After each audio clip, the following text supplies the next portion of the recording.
इस प्रकार की बहुत सारी आप कह सकते हो चीजें हुई थी मेक इन इंडिया के अंदर। मेक इन इंडिया में लिटरली आपको समझा नहीं सकता, ये बहुत बड़ा है। फिर मेक इन इंडिया की अगर आप बात करो तो ये देखा गया कि भाई इंडिया और जो यूएस का है, साइनो इंडिया का, ये चल रहा था आपका, सॉरी यूएस और चाइना का ट्रेड वॉर से शुरू हो गया आपका डोनाल्ड ट्रम्प के अंदर।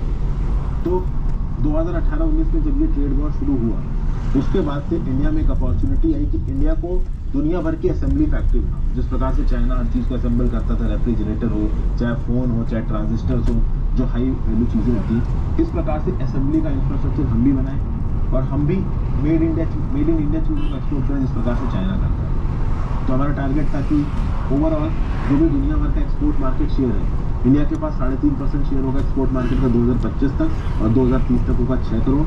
इसके साथ साथ 4 करोड़ वेल पेड जॉब्स पैदा की जाएंगी 2025 तक, 8 करोड़ जॉब्स पैदा होंगी 2030 तक। अब ये सब हुआ है कि नहीं हुआ है, ये अपने आप की अलग बात है। तो टारगेट्स तो बनाए गए थे, बट टारगेट्स का असेसमेंट के लिए अभी कोई भी डाटा अवेलेबल नहीं है।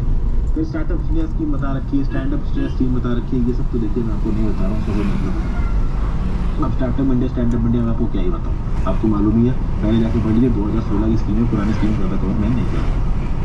फिर बात की भाई यहाँ पे कोविड-19 के बाद देश में कौन कौन से इंडस्ट्रियल रिफॉर्म्स हुए। देखिए कोविड-19 के बाद देश में बहुत से इंडस्ट्रियल रिफॉर्म्स हुए, जैसे for example defence sector wise यहाँ पे बात की जा रही है। आत्मनिर्भर भारत अभियान के अंदर क्या क्या किया गया, इसको हम लोग सेक्टर वाइज समझने की कोशिश करते हैं। तो सबसे पहले अगर आप बात करो डिफेंस की, तो भारत सरकार ने टारगेट बनाया कि आगे आने वाले समय में हम लोग डिफेंस के इंपोर्ट को कम करेंगे, क्योंकि ये एलएसी पे चाइना से स्टैंड ऑफ भी हो गया था। तो भारत सरकार को समझ में आया कि भाई देखो, इंपोर्टेड वेपन्स पे हमेशा के लिए डिपेंडेंट नहीं हुआ जा सकता, हमें अपने वेपन की प्रोडक्शन को किसी भी हाल में इंडिजिनाइज करना ही पड़ेगा।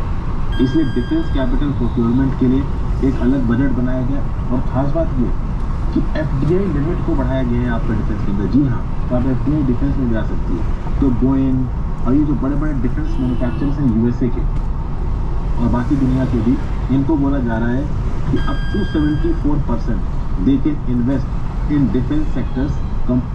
Should I choose DevOps as a career route, or should I go for SRE? Oh wait, even cloud engineer sounds interesting. But the demand for platform engineer roles is skyrocketing. If you're also feeling lost in the tech battle, then you aren't alone. Every software engineer faces these challenges when looking to choose their career path. Find your answers in this Scale Up Masterclass, where we deep dive into the pros and cons of each of these roles. An industry expert will walk you through the core principles of DevOps and how it creates a culture of continuous improvement in any organization. Moreover, you will learn the fundamentals of SRE with a focus on reliability and scalability. This session will also teach you how to work in cloud-based sectors companies in India, और वो भी automatic रूप के अंदर। मतलब आपको भारत सरकार की इसमें परमिशन लेने की जरूरत नहीं है अगर आप 74% तक का इन्वेस्टमेंट कर रहे हैं डिफेंस के लिए। मतलब डिफेंस को इंडिजिनाइज करने में सरकार बहुत ज़्यादा इंटरेस्टेड है, क्योंकि सीधी बात है, इंडिया के अंदर भी अगर कोई कंपनी है, अगर मान लो वो डिफेंस का कोई प्लांट लगाती है इंडिया के अंदर, तो टेक्नोलॉजी तो इंडिया के अंदर ही रहेगी ना।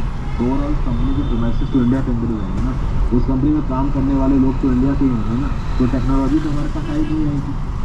तो ये मतलब एफडीआई में 74% तक एफडीआई ऑन ऑटोमेटिक रूट। फिर ऑर्डिनेंस फैक्ट्री बोर्ड, तो ऑर्डिनेंस फैक्ट्री बोर्ड को कॉर्पोराइज किया जाएगा। आपको पता है ऑर्डिनेंस फैक्ट्री बोर्ड में हथियार वगैरह बनाए जाते हैं, गोलियां बंदूकें ये सब बनाई जाती हैं, इसको कॉर्पोराइज करने। अब corporatisation of ordnance factory board ये अपने आप में बहुत बड़ा इशू है, इसके ऊपर मैंने वीडियो बनाई है। ऑर्डिनेंस फैक्ट्री बोर्ड, आप मेरे नाम हर्षी बेदी का यूट्यूब में सर्च मार दो, आपको वीडियो मिल जाएगी।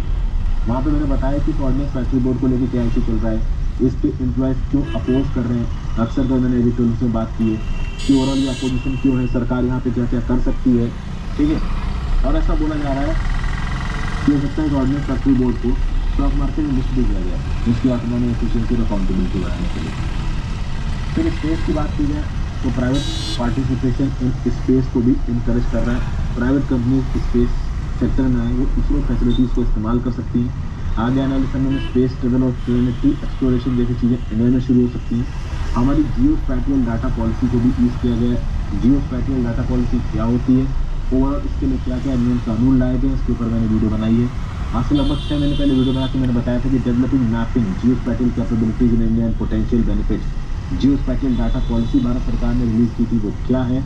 देखिए ये सब करंट अफेयर से रिलेटेड चीज़ें हैं। मैंने आपको बताया है ना कि इकोनॉमी पूरी की पूरी करंट अफेयर से रिलेटेड है। तो तो आप अगर करंट अफेयर्स को ढंग से पढ़ रहे हो ना तो इकोनॉमी का मेजर पोर्शन आपका कंप्लीट हो जाएगा। और आपको पता है कि जो मेंस के सवाल होते हैं इकोनॉमी के, वो बहुत हद तक करंट अफेयर्स ओरिएंटेड होते हैं। मेंस में कभी आपको सिर्फ स्टैटिक सवाल नहीं पूछता है वो इकोनॉमी का। इकोनॉमी का स्टैटिक प्रीलिम्स में आ सकता है, बट